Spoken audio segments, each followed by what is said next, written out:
Break બાદ આપનું સ્વાગત।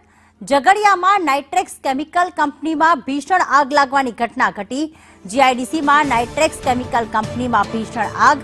ફાયર વિભાગની 4 ગાડીઓ ઘટના સ્થળે પહોંચી છે। આગના ધુમાડા દૂર દૂર સુધી નજરે પડ્યા છે।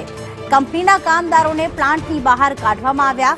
તો ભરૂચ ઝઘડિયામાં જીઆઈડીસીમાં આવેલી નાઇટ્રેક્સ કેમિકલ કંપનીમાં ભીષણ આગ લાગવાની ઘટના બની છે। પિંકેશ અમારા સંવાદદાતા જોડાઈ ગયા છે। પિંકેશ, કઈ રીતે આગ લાગી છે, હાલમાં કેવી પરિસ્થિતિ છે?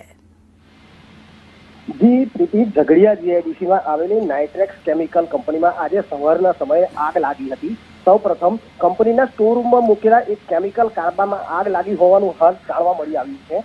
આગ લાગતા જ સમય સૂચકતા વાપરી કંપનીના કામદારોને સુરક્ષિત રીતે બહાર કાઢવામાં આવતા હાલ અત્યારે જાનહાનિ કરી છે, પરંતુ એક પછી એક ધડાકા સાથે કેમિકલ ભરેલા ડ્રમ ફાટતા લોકોના જીવ પડીકે બંધાયા હતા। હાલ 4 જેટલા અગ્નિશામક દળો ઘટના સ્થળ પર પહોંચ્યા છે। આગ ઉપર કાબુ મેળવવા માટેનો પ્રયત્ન હાથ ધરાયો છે।